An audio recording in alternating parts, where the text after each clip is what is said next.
আসসালামু আলাইকুম viewers, lifestyle blog থেকে সবাই স্বাগতম।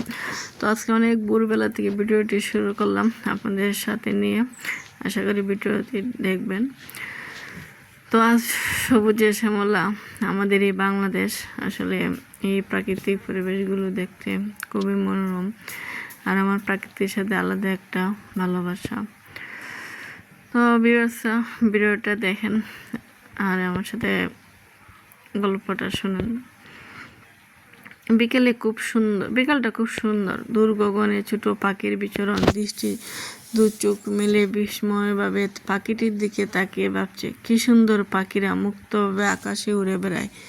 আমি যদি পাখি হতাম, পাখির মতন মুক্তভাবে আকাশে উড়ে বেড়াতাম। ভাবতে ভাবতে সন্ধ্যা হয়ে গেল। নামাজ পড়ে দৃষ্টি পড়তে বসলো। পড়তে তার মন বসে না, তবুও তাকে পড়তে হবে। সামনে তার পরীক্ষা, তাকে ভালো রেজাল্ট করতে হবে। দৃষ্টিকে অনেক বড় হতে হবে, তার উপর পরিবারের সকল আশা ভরসা। দৃষ্টি তার মায়ের একমাত্র আদরের মেয়ে।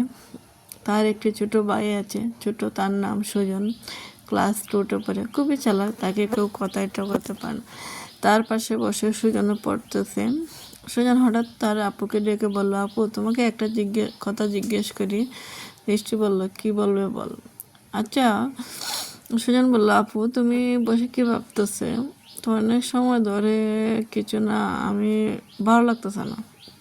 দুই ভাই বোনের কথার মধ্যে দৃষ্টির মা সে সময় এসে বলল, খেতে আস। খাবার দাওয়া শেষ করে সবাই টেলিভিশন দেখতে বসলেন। তখন টেলিভিশন খুব সুন্দর একটি নাটক দিচ্ছিল। নাটকটির নাম ছিল আমার শেষ কথা। অভিনয়ে ছিলেন টনিটা, ঈশিতা, অন্যান্য রচনা ছিলেন হুমায়ুন আহমেদের নাটকটি ছিল। সবাই বসে নাটক দেখতে দেখতে হঠাৎ করে মা বলে উঠলেন, নাটকটি দেখে তোমরা কি বুঝলে? দুই ভাই বুঝলো জীবনের আসলে অনেক কঠিন, অনেক বাস্তবতা শিখলাম। তোমরা কি আমার একে উপরে উপদেশ দিই?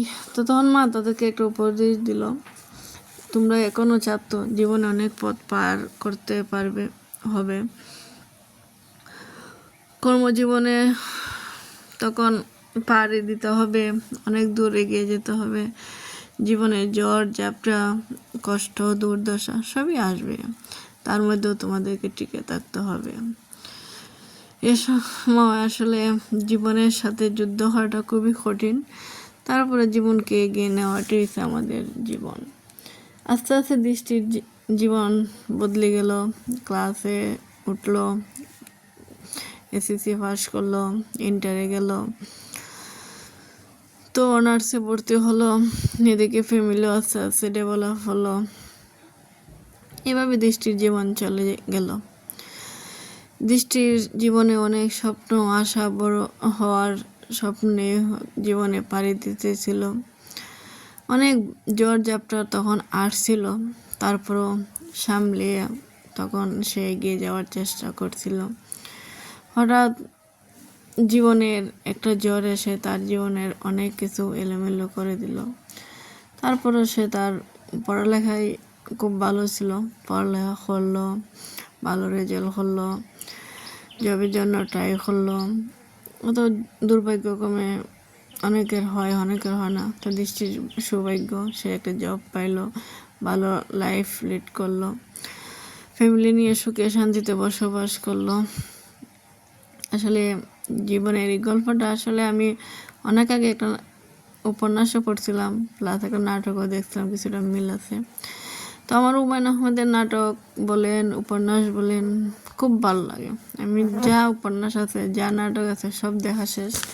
এখনও খুঁজি হুমায়ুন আহমেদের নাটকগুলো, কিন্তু পাই না খুঁজে। সব দেখা। একটা নাটক আছে, কোথাও কেউ নেই, এটা বাঘের বাইরে একটা নাটক। আমরা ছোটোবেলায় নাটকটা প্রচার হয়েছিল। এখনও আমার যে সময় ভালো লাগে না, তখন আমি এই নাটকটা দেখি।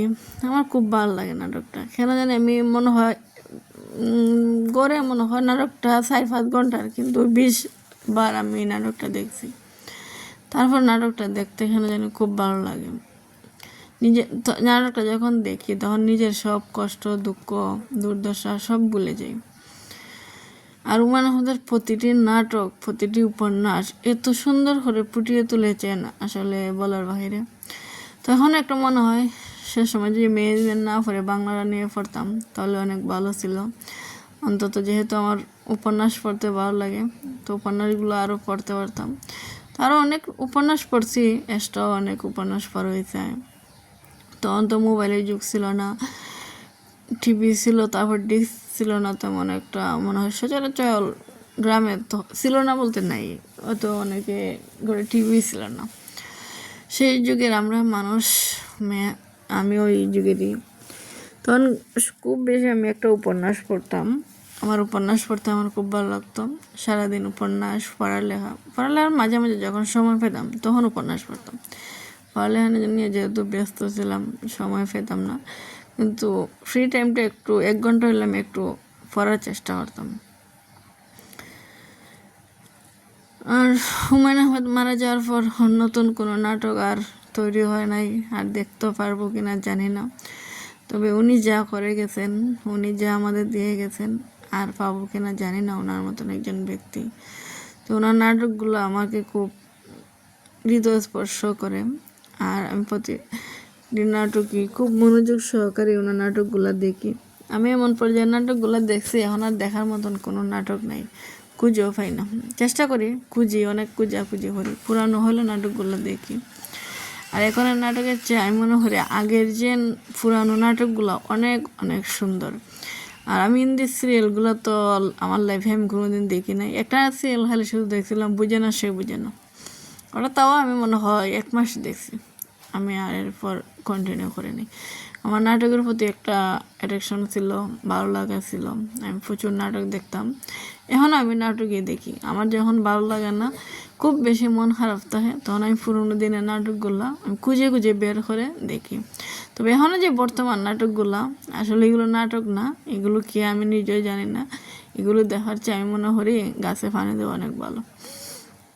তো এই তো আজকে আর সাংসারিক কাজকর্ম তেমন একটা কথা হলো না, তো আপনারা দেখেই বুঝে নিছেন, এক এক করে সব কাজকর্ম গুছিয়ে নিতেছি। মেয়েটা তেমন সুস্থ হয় নাই, মনটা একটু খারাপ আছে, আরও কাশিটা বেড়ে গেছে। তো দোয়া করবেন সবাই। আসসালামু আলাইকুম।